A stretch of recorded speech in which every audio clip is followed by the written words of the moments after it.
Thank you. Good morning and welcome to the first formal session of the Elliot Lake Inquiry. I'll be repeating these comments in French immediately after I've completed my comments in English. Je vais répéter mes commentaires en français immédiatement à la suite des commentaires que je vais faire ce matin en anglais.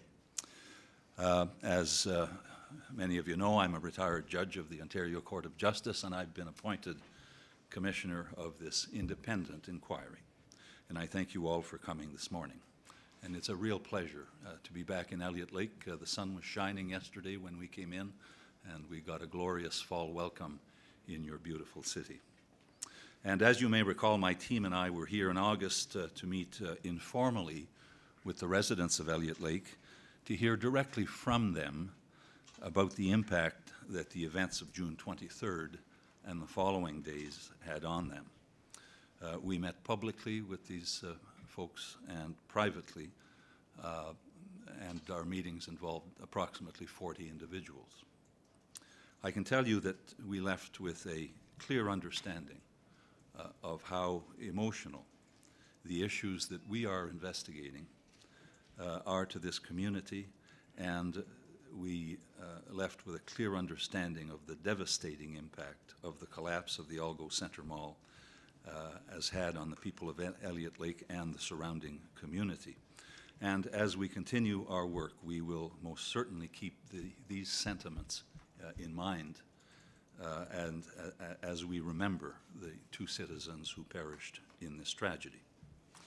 I think it's important again to reiterate what I said in August about the role of a public inquiry, what it is and what it is not.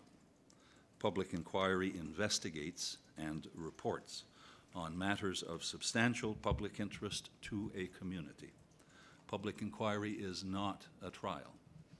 No one is charged with any criminal offense, nor is anybody being sued through the commission process. Public inquiry must be conducted with scrupulous fairness and impartiality. I'm pleased to report that much has been accomplished since we were last here. I've assembled a full team of lawyers, investigators, and support staff to assist us in our work, and I can assure you that they are highly skilled and devoted to the important work ahead. You met our lead counsel at our August session, and information about the rest of the team is on our website. We've set up offices here in Elliot Lake and in Ottawa, where I and my counsel are based, and we are nearing completion of the hearing room at the old White Mountain Academy of the Arts that's not been in use for a number of years. We will have significant seating for the public there, and it will also be possible to view the proceedings on a large screen elsewhere in the Academy. I understand as well that the City Library, Service Canada, and some other institutions are also setting up at the Academy. As I indicated in August, all of our proceedings will be broadcast live on the internet. The local cable company is looking at the possibility of broadcasting the proceedings as well, and we're setting up a media room so that local, regional, and national media can cover the proceedings. We've secured accommodations here in Elliot Lake for my team when we move up here for the hearings, which I hope will begin early in the new year. The first part of our work involves conducting our own investigation into the issues that I've been directed to inquire into by my order in council. I must emphasize, however, that our investigation is separate from any of the other investigations currently underway into this tragedy. Now, to this end, we've served summons on more than 60 individual companies and organizations to obtain documents relevant to our investigation. We've so far received, and I can't give you an exact number, but hundreds of thousands of documents.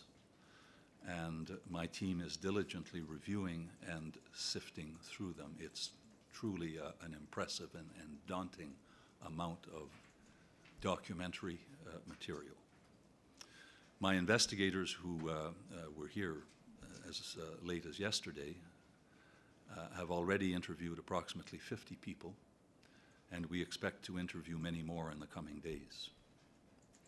As well, we've published our rules of standing and funding and our rules of procedure, and they are on the Commission's website at www.elliotlakeinquiry.ca. Each public inquiry establishes its own rules. We've drafted our rules in a way that makes sure that the process we plan to follow is open, that it's transparent and fair to everyone involved, and we've also tried to draft the rules in relatively plain, non-legalese. Once I've determined which parties have standing, we will be inviting comments from the parties about our rules if there's any perceived need to refine or change or in some way accommodate specific requests for amendment. So while much has already been accomplished, clearly there's a great deal of work still ahead of us.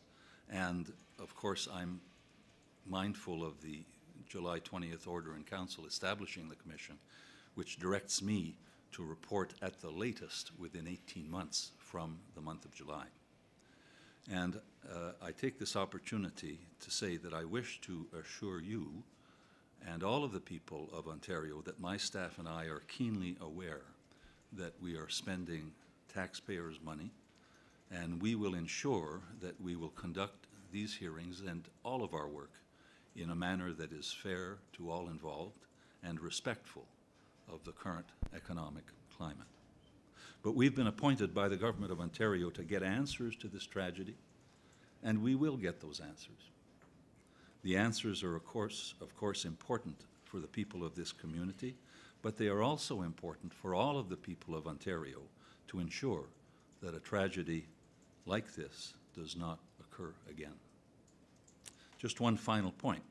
While important aspects of our mandate require me to inquire into the events surrounding the collapse of the mall and the emergency management and response to it, I've also been directed to review legislation, regulations, practices relating to the structural integrity of buildings and emergency management generally.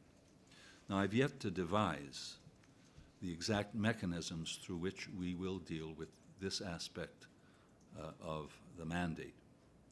Some commissions in the past have carried out their policy reviews through the creation of expert panels, others through roundtable discussions, and others still have invited experts to provide them provide the Commission with written submissions. And I take this opportunity to invite all parties, directly or through Council, to discuss with Commission Council your views on how we can best achieve this policy objective. While our primary focus until now has been the gathering of information, I've also asked Commission Council to research best practices in other jurisdictions in areas such as, and these are merely examples, professional qualifications, construction engineering and inspection, and emergency response. When that information's been collected and properly edited, I propose to make it available to all participants in the inquiry, and I look forward to your collaboration on this important aspect of our work. The purpose of today's hearings is to determine who will have standing to participate in the work of the Commission. The test for standing is whether the person or organization has a, quote, substantial and direct interest, unquote, in the work of the Commission.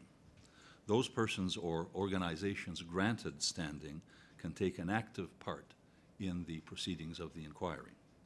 In addition, I will, as previous commissions have done, consider the following.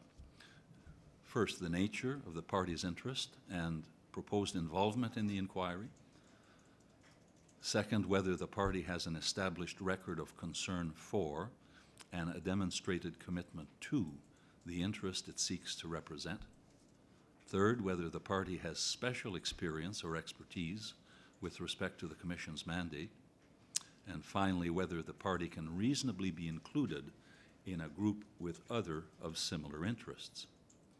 As you'll see from the rules we've published, we've divided our work into two broad phases, one dealing with the events prior to the collapse of the mall on the 23rd of June 2012, and the other dealing with events on or after that date. While these, of course, are not ironclad compartments, they will help us to better organize our work. Some groups or individuals, therefore, may receive standing and or funding for one phase, but not necessarily for the other. Based on the written submissions I've received, I've already indicated that I did not require a number of applicants to appear here today. However, this morning I'll hear brief submissions from those who've been invited to attend. On the issue of funding, I must emphasize that my mandate only permits me to make recommendations to the Attorney General on which groups or individuals should receive funding for their participation in the work of the Commission. And in that respect, the test is whether these individuals or groups, quote, would not otherwise be able to participate in the inquiry without such funding. Now, may I introduce Commission counsel who are here this morning, Mr. Peter Doody, you've met before, Mr. Mark Wallace next to Mr. Doody, and Maître Nadia Effendi.